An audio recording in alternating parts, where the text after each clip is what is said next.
tous et bienvenue dans le premier gratimilé de cette année. Aujourd'hui je suis avec Inès qui sera notre chef et qui va cuisiner extrêmement bien comme d'habitude. Nous avons aujourd'hui la chance d'avoir un invité mystère. Vous l'avez pas reconnu pour l'instant mais vas-y je te laisse te dévoiler. Monsieur Glenn Duval, président du BDE de Grenoble École de Management, c'est pour nous un honneur. Merci beaucoup. Moi je suis chef kebabier depuis 5 ans. Et aujourd'hui qu'est-ce qu'on va cuisiner Inès? Alors on va cuisiner un gratin de courgettes poulet curry. Il faut savoir que c'est des recettes qui sont inspirées de notre livre. C'est le livre qu'on avait fait il y a 2 ans avec un chef étoilé, monsieur Haribert. Pour cette émission, on a une petite surprise pour toi Glenn, qui est le tablier millésimé. Très fort, très fort. Déjà on commence Inès, Alors on va préchauffer le four à 180 degrés. Et ouais, ensuite... Ça c'est déjà fait évidemment parce qu'on est prévoyant. Parfait. Ensuite on prend 4 courgettes, on les rince à l'eau et on les coupe. Première étape. Alors let's go Je te laisse Glenn. faire. Ouais. Okay. Alors attention à tes doigts, c'est un couteau japonais de la marque Kyocera. Kyocera, clairement. J'ai jamais vu quelqu'un couper les courgettes aussi bien. J'ai une formation de cuisinier en vrai. On dirait pas. Est-ce que tu as un petit background en cuisine? Est-ce que tu t'y connais un petit peu? Carrément. J'ai mon père qui est dans la restauration, donc il m'a initié au plaisir de la cuisine depuis très jeune. À 13 ans on va dire. J'étais payé 3 € de l'heure. Donc j'étais un peu exploité. C'est vu l'artisanat de la restauration. Il y a une partie. Dans le monde de la restauration, cette courgette qui vient de tomber dans le sol, qu'est-ce que tu en aurais fait? Alors ça dépend du restaurant où tu es. J'ai bossé dans un resto où tu la sers sans hésiter, même sans la cuire. Il y en a d'autres où tu jettes naturellement. Moi je suis plutôt partisan de la mettre, mais bon. Ça rajoute de la garniture, c'est meilleur. Maintenant là je suis barman. Cet été j'étais barman dans un bar à bière où il y avait genre personne avec le pass sanitaire. Du coup j'ai fini plutôt alcoolique dans un bar à bière, je me suis mis des trucs mais horribles. Je suis revenu cet été, j'avais pris 10 kilos, c'était vraiment dur. Un truc important aussi, tu as participé à Big Chef l'an dernier, qui est la gestion de projet de millésimé. Oui. Comment ça s'est passé? Est-ce que tu as kiffé? Qu'est-ce que tu avais fait à manger? Et bah assez bien parce que j'avais rencontré mon futur colocataire, Arthur Bloom.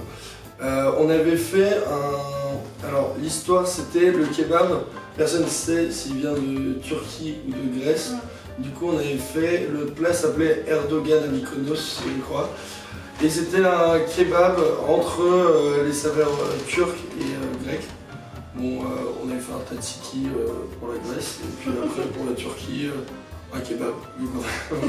En tout cas, les juges se sont régalés, je te le dis. Nous aussi on s'était régalés. Non, c'était plutôt sympa en vrai. Inès, quelle est la deuxième étape? Alors il faut appréhender les blancs de poulet. Ok. Du poulet, réalisé magnifiquement bien par Glenn et toujours avec un couteau en céramique. Oui.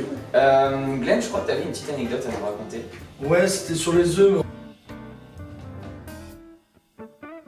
Arrêtez d'acheter les œufs blancs là, où il n'y a pas de marketing, on se dit en mode c'est du marketing, etc.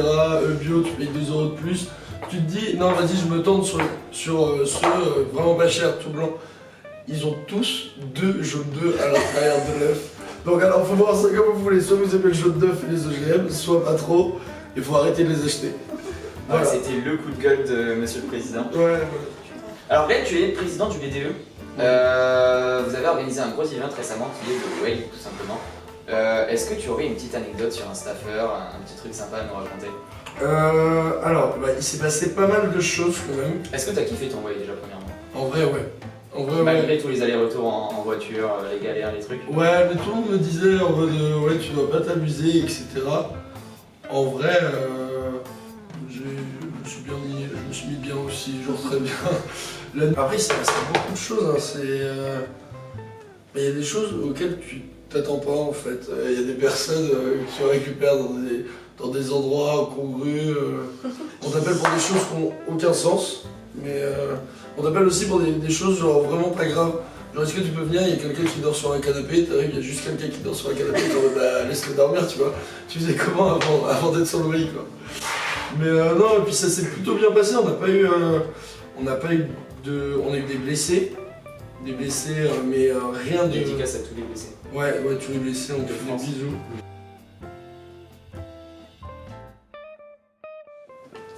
Et Glenn, qu'est-ce qu'on va faire maintenant? On va faire des patates. Tu as des patates sur l'assiette. Oui, bah alors on va découper les patates. Allez, bah c'est parti. Hein.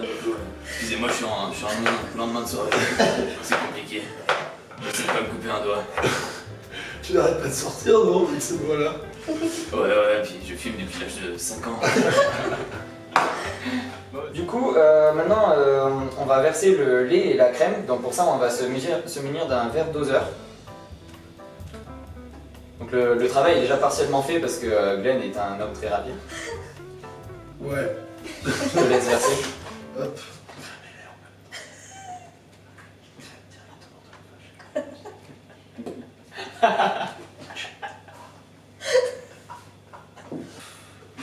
Alors qu'est-ce qu'on va faire maintenant, Inès? Alors maintenant, on ajoute 6 œufs dans la préparation.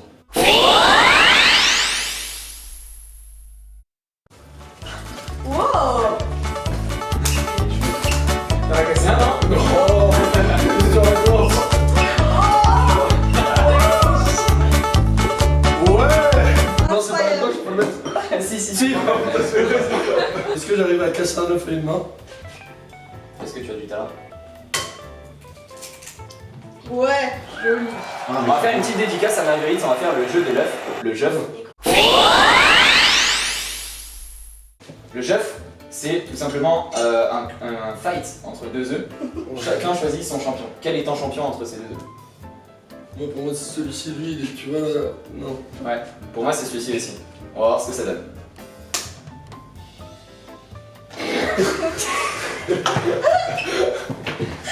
Du coup, notre champion a perdu, je sais pas si ça se voit.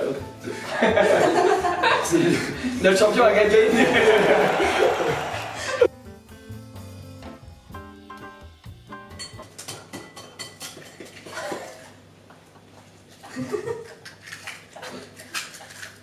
T'en as foutu partout. Ah non.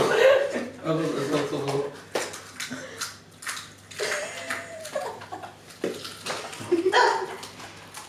J'ai pas levé les mains. On en est maintenant à l'étape du fouettage. Donc Glenn, est-ce que tu fouettes bien? Plutôt, ouais. Alors, petit conseil de fouettage.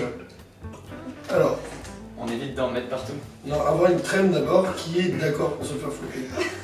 Une fois qu'on a la Le crème. consentement c'est important. Oui. On peut lui demander. Ensuite, Un bon coup de poignet? il faut être très doux pour commencer.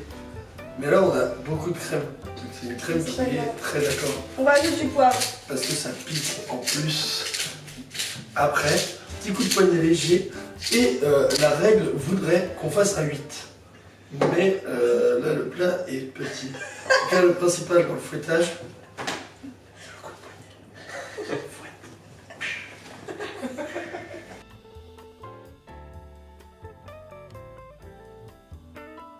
Donc on met du fromage pour gratiner un petit peu, parce que c'est un gratin. J'aime beaucoup le gratin de Dauphinois. À côté d'une belle pièce de bœuf, franchement, ça dépasse la frite, mais à 2000. La frite, c'est perdu, ça sert plus à rien. Un truc de libre. Dédicace à tous les Belges. Donc maintenant que c'est bien fromagé, on va pouvoir en fourner. Enfourné.